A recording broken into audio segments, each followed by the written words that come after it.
இந்த பிக்சர்ல நீங்க பார்த்துட்டு இருக்கிறது என்னன்னா, தினமணி செய்திகளோட ஒரு முக்கியமான கட்டுரை. அ சிறப்பு கட்டுரை "அறிவியல் ஆயிரம்" அப்படிங்கிற தலைப்புக்கு கீழ, "மகிழ்ச்சியாக இருக்க வேண்டுமா? புதிய ஆய்வு சொல்லும் தகவல்" அப்படின்னு ஒரு மிக நீளமான, விலாவாரியான கட்டுரை குடுத்துருக்காங்க. இந்த கட்டுரை என்ன சொல்லுதுன்னா, மகிழ்ச்சியா இருப்பதற்கும், அ உடல் அசைவுக்கும் தொடர்பு இருக்கா? அப்படிங்கிறத தெளிவா விளக்கமா குடுத்துருக்காங்க. இது கட்டாயம் எல்லாருமே படிக்க வேண்டிய ஒரு கட்டுரை. படிக்கும்போதே வந்து நமக்கு நிஜமான மனமகிழ்ச்சியும், உற்சாகமும் கரைபுரண்டு ஓடுற மாரி எழுதியிருக்காங்க தெளிவா. ஏன்னா, அ இப்ப மனமகிழ்ச்சி வந்து உடல் அசைவ உருவாக்குகிறதா?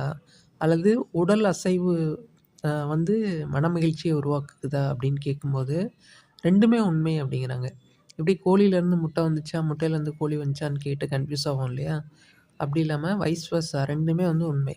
மனமகிழ்ச்சியா இருக்கும்போது உடல் அசைவு உருவாகுது. அதேமாரி உடல் அசைவு இருக்கும்போது மனமகிழ்ச்சி உருவாகுது. 2ம் வந்து உண்மை அப்படிங்கிறாங்க.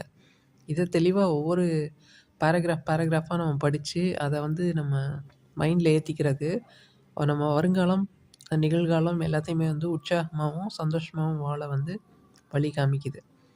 இன்னொரு விஷயம் என்னன்னா, நம்ம இப்போ வந்து உடல் ஆரோக்கியம் அப்படின்னு மன ஆரோக்கியம் 2 விஷயம் பேசுறோம் இல்லையா? இதில உடல் ஆரோக்கியம் வந்து ஜிம்முக்கு போயி அந்த மாதிரி அ நெறைய உடற்பயிற்சிகள்லாம் செஞ்சா தான் வந்து உடல் ஆரோக்கியம் மேம்படும் அப்படின்னு நெனச்சுட்ருக்கோம். அப்படி இல்லன்னு இந்த கட்டுரை தெளிவா சொல்லுது. நம்ம தினசரி வாழ்க்கையில வந்து என்னென்ன வேலைகள் செய்றோமோ, அத விட கூடுதலா ஒரு நாள்லருந்து அடுத்த நாள், அத விட கூடுதலா ஒரு ஒரு சில அடிகள் நடக்கிறது, ஒரு சில செயல்பாடுகள் செய்றதே வந்து போதுமானது. நம்ம உடல், மன ஆரோக்கியம்க்கு வந்து மத்தவங்களோட கம்பேர் பண்ணி வருத்தப்படக்கூடாது எதையுமே. நம்மளோட நாம தான் போட்டி போடணும். இன்னைக்கு 10 அடி நடந்தோம்னா, அடுத்த நாள் 12 அடி நடக்க முடியுதா அப்படின்னு பார்க்குறோம். இன்னைக்கு வந்து சில வேலைகள் செய்றோம்.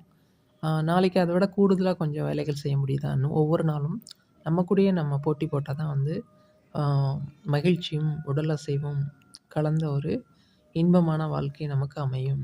இத வந்து அவங்க தெளிவா சொல்லியிருக்காங்க இந்த கட்டுரையில. ஆ ஜிம்முக்கு போய் பளியா கடந்து உடல் ஆரோக்கியம் மேம்படணும்னு சொல்லி, அதுக்காக வருத்திக்க தேவையில்ல அப்படிங்கிறத ரொம்ப ஹைலைட் பண்ணி சொல்லியிருக்காங்க. அவங்க போறவங்க போலாம். போகாதவங்க வீட்ல இருந்தபடியே மகிழ்ச்சியோட உடல ஆரோக்கியமா வச்சுக்கலாம்.